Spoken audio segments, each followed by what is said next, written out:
एक media report के मुताबिक प्रयागराज महाकुंभ में हुई भगदड़ में 37 नहीं 82 श्रद्धालुओं की मौत हुई। सरकार ने 82 मृतकों को 3 कैटेगरी में बांटा। किसी को 25 लाख रुपए, किसी को 5 लाख, तो किसी को मुआवजे के नाम पर कुछ नहीं मिला। इस रिपोर्ट ने योगी सरकार की पोल खोल दी। तो वहीं महाराजा सुहेलदेव की 40 फीट ऊंची प्रतिमा का लोकार्पण करने पहुंचे मुख्यमंत्री योगी आदित्यनाथ ने सलार मसूद गाजी पर खूब दहाड़े। यूपी डायरी में आज देखिए 2 बड़ी खबरें। नमस्कार, मैं हूं रजनीश यादव, आप देख रहे हैं लोकमत हिंदी।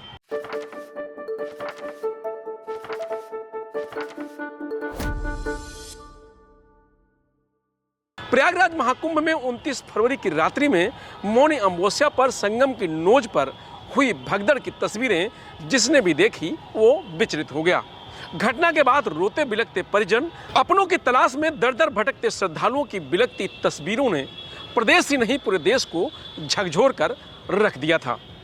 घटना स्थलों की सफाई के दौरान जो मलबा दिखा उससे हम सब के मन में इस तरह की सवाल और आशंका थी कि इतने बड़े हादसे में मृतकों की संख्या इतनी कम, ये किसी को हजम नहीं हुआ।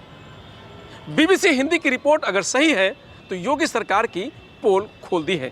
बीबीसी की रिपोर्ट से यूपी की सियासत गर्मा गई है। उत्तर प्रदेश सरकार के मुताबिक कुंभ मेले में 66 करोड़ लोग पहुंचे। 13 जनवरी से 26 फरवरी तक चला यह मेला करीब 4000 हेक्टेयर के इलाके में फैला हुआ था। 45 दिन के इस आयोजन पर सरकार ने 7000 करोड़ रुपए खर्च किए। मुख्यमंत्री योगी आदित्यनाथ ने यूपी विधानसभा में कहा कि कुंभ के सफल आयोजन की गूंज दुनिया में लंबे समय तक सुनाई देगी। लेकिन सफलता की इस गूंज में ऐसे बहुत सारे लोगों की आवाज़ें गुम हो गईं कुंभ में हुई भगदड़ में। मुख्यमंत्री योगी आदित्यनाथ ने 19 फरवरी को विधानसभा में बताया था कि 29 की रात्रि में संगम नोज के पास 1:10 से लेकर 1:30 तक के बीच में यह दुर्भाग्यपूर्ण घटना घटित होती है। 66 श्रद्धालु उसकी चपेट में आए थे, जिन्हें तत्काल हॉस्पिटल पहुंचाया गया, जिसमें से 30 श्रद्धालुओं की मौत हुई थी। 30 में से 29 की पहचान हुई है। उन्होंने कहा कि एक की पहचान नहीं हो पाई, उनका डीएनए सुरक्षित किया गया है। उनका अंतिम संस्कार लोकल स्तर पर प्रशासन ने किया।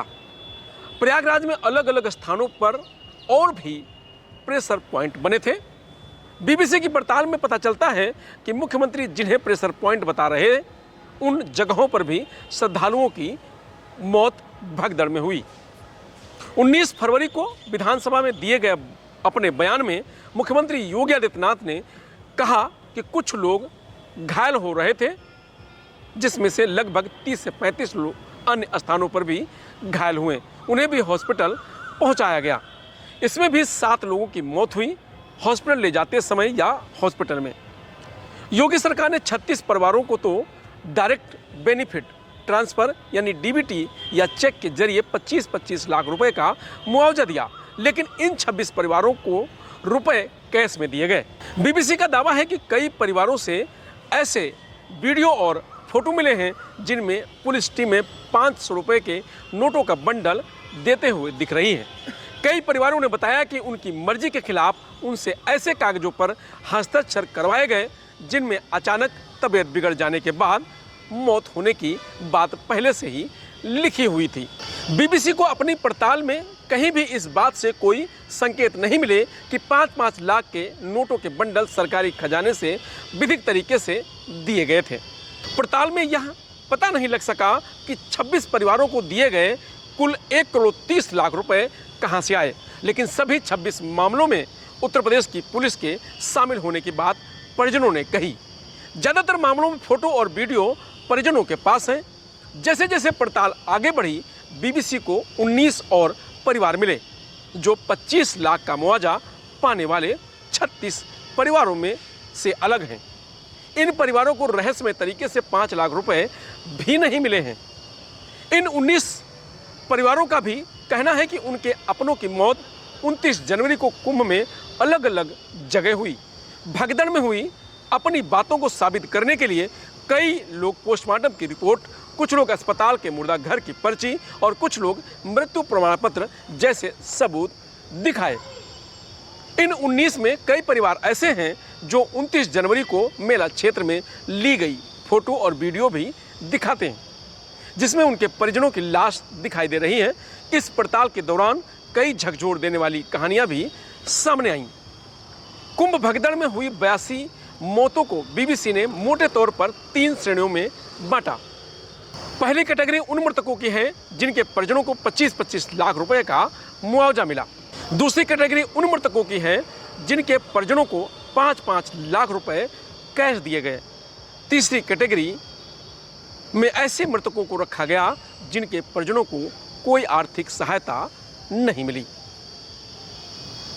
इस पड़ताल में बीबीसी को 26 ऐसे परिवार भी मिले जिन्होंने बताया कि उत्तर प्रदेश सरकार ने उन्हें 5-5 लाख रुपए कैश में दिए। इसमें उत्तर प्रदेश के 18, बिहार के 5, पश्चिम बंगाल के 2 और झारखंड का 1 परिवार शामिल है। इन परिवारों का कहना है कि यूपी सरकार ने घर आकर कुछ कागजों पर अंगूठे लगवाए और हस्ताक्षर करवाए। इन पर मृतकों की मौत भगदड़ में न होकर अचानक तबीयत बिगड़ने की वजह से होने की बात लिखी गई। इन आंकड़ों की पुष्टि के लिए उत्तर प्रदेश के सूचना निदेशक विशाल सिंह और प्रयागराज के जिलाधिकारी रविंद्र कुमार मापदंड से भी कई बार संपर्क करने की कोशिश की गई, लेकिन उनकी तरफ से कोई जवाब नहीं मिला। इसके अलावा सुरक्षा में 50,000 से ज़्यादा जवान, हवा में ड्रोन और आपात स्थिति से निपटने के लिए एयर एम्बुलेंस समेत 133 एम्बुलेंस तैनात की गई थी। उसके बावजूद पीड़ित परिवारों तक मदद नहीं पहुंची। बीबीसी का कहना है कि काफ़ी संभावना है कि ऐसी मौतों की वास्तविक संख्या हमारी रिपोर्ट से कहीं अधिक हो सकती है, लेकिन गहन पड़ताल के बाद तैयार की गई इस रिपोर्ट में मरने वालों की संख्या हम 82 इसलिए बता रहे हैं क्योंकि इतनी ही मौतों के बारे में पुख्ता सबूत और चश्मदीद गवाह मौजूद हैं। इस रिपोर्ट को लेकर के बीबीसी का दावा है कि देश के 11 राज्यों के 50 से ज़्यादा जिलों के 100 से ज़्यादा पीड़ितों से बात करके तैयार की गई। तो वहीं बहराइच में खूब दहाड़े सीएम योगी आदित्यनाथ ने कहा कि 1000 साल पहले विदेशी आक्रांताओं का क्या हाल हुआ, इसकी मिसाल पेश करने वाले महाराजा सुहेलदेव को जो सम्मान मिलना चाहिए था वो नहीं मिला, लेकिन पीएम मोदी ने उन्हें वो सम्मान दिया। आज महाराजा सुहेलदेव को सम्मान दिया जा रहा है।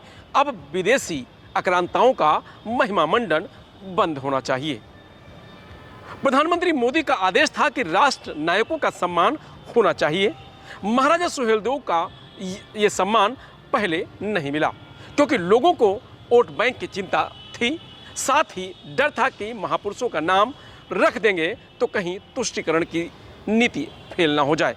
मुस्लिम वोट बैंक के लिए सपा कांग्रेस के नेता विदेशी आक्रांताओं के बारे में कुछ नहीं बोलते थे। सीएम योगी ने कहा कि मैं पूछना चाहता हूं कि जब बीजेपी लौह पुरुष सरदार वल्लभ भाई पटेल का कार्यक्रम मनाती थी तब सपा जिन्ना का गुणगान करती थी। जब हम लोग महाराजा सुहेलदेव के विजय उत्सव को मनाने की बात करते हैं तो सपा कांग्रेस में होड़ लगती थी कि गाजी मियाँ का विवाह होना चाहिए। योगी ने कहा कि मैं उन लोगों को धन्यवाद दूंगा जिन्होंने गाजी के नाम पर होने वाले सारे आयोजन बंद करवा दिए हैं। विदेशी आक्रांताओं के नाम पर आयोजन नहीं होंगे। वो कौन लोग थे जो अयोध्या में राम मंदिर का विरोध कर रहे थे? वो लोग कौन थे जो काशी विश्वनाथ धाम का विरोध कर रहे थे? भगवान राम का मंदिर अयोध्या में बन चुका है, राम मंदिर की प्राण प्रतिष्ठा हो चुकी है। बहराइच में महाराजा सुहेलदेव का मेला होना चाहिए, सलार मसूद गाजी का नहीं। वो तो एक आक्रांता था, आक्रांता का मेला लगना मतलब गुलामी की मानसिकता होना है। सीएम योगी ने कहा कि गजनी से विदेशी आक्रांता सलार मसूद 3 लाख की सेना को लेकर भारत को लौटने चला था, लेकिन महाराजा सुहेलदेव ने अपनी कूटनीति से मथुरा से लेकर बहराइच तक पग पग पर उसके लिए बाधाएं खड़ी की। यहाँ पहुँचते पहुँचते उसकी आधी सेना समाप्त हो चुकी थी।